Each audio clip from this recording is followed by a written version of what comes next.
The civilized Indian.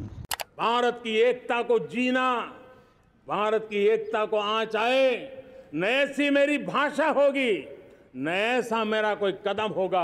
ये संपत्ति इकट्ठी करके किसको बांटेंगे? जिनके ज्यादा बच्चे हैं उनको बांटेंगे, घुसपैठियों को बांटेंगे। क्या आपकी मेहनत की कमाई का पैसा घुसपैठियों को दिया जाएगा? जब मुल्क का प्राइम मिनिस्टर सीधे सीधे हेट स्पीच दे रहा है और कह रहा है कि साहब ये घुसपैठिए हैं, विदेशी हैं या और सारी जो चीज़ें हैं, तो उसको भी हम सुन के खामोश बैठ जाएं। दंगे का एक और बहुत संक्षिप्त में कहना चाहता हूँ, 3 चीज़ें ज़रूरी हैं एक जिसको हम दंगा कहते हैं उसके होने के लिए। सबसे पहले है what I call manufacture of hatred, नफरत का उत्पादन। दूसरा जो बहुत ज़रूरी चीज़ जो हमें समझना है वो है हिंसा का प्रायोजन, प्लानिंग।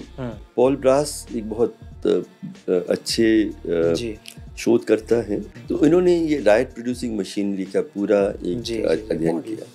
ये दोनों ज़रूरी हैं पर पर्याप्त नहीं है। ये दोनों भी हों, लेकिन सरकार नहीं चाहे कि हिंसा ना हो तो नहीं होगा। उसी का नतीजा हुआ कि दिसंबर 2021 में हरिद्वार में एक सो कॉल्ड धर्म संसद होती है और उसमें जेनोसाइड की अपीलें पब्लिकली की जाती हैं।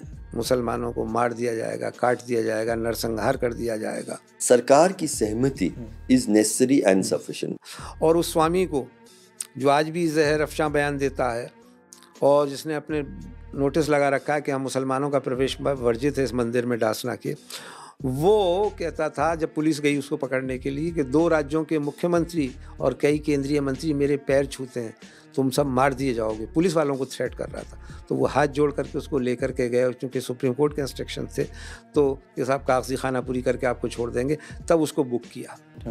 तो नफरत का उत्पादन, हिंसा का प्रयोजन और सरकार की सहमति। शांत के बहाने आए तो जो थे वो बोले हमने किया बोले तुमको धन्य है। अच्छा बाकी तो क्या बोले, इतने तो आश्वासन दे दिया, फिर उसको खुले हम तो बोल नहीं सकते थे। इतना आश्वासन दिया उन्होंने, खुला बोले के हिसाब से तुम बाहर है यार। सिर्फ एक आदमी बीजेपी नरेंद्र। जब कांड होने के बाद अपना भाई भी आ रहा है नरेंद्र मोदी भी, फिर बोले के बराबर बोले जय श्री राम जय श्री राम। वो खुद बोल के गया, यहाँ रोड से गाड़ी लेके निकला, चाली देगा हमको, यहाँ पे फूल हार डाल के गया, बोले सब बात धन बोले तुमको बोले।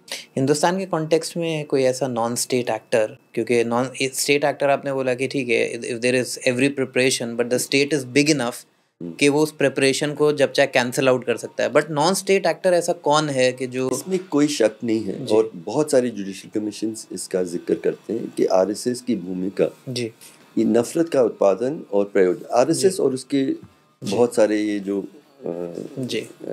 अलग अलग संगठन हैं वही सांप्रदायिक हिंसा के पीछे हैं। कोई इससे असहमत नहीं हो सकता।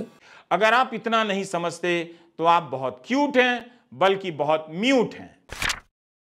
इन मामलों को दबाया क्यों था? क्यों आपने देश की जनता के साथ धोखा किया? प्रश्न ये होना चाहिए, मोदी क्या क्या है? मैं ऐसा कुछ नहीं कहूंगा, मैं कहूंगा आपसे खतरनाक इस देश के लिए कोई हो नहीं सकता। हाँ ठीक है, तो ये तो मोदी जी की यही खासियत है।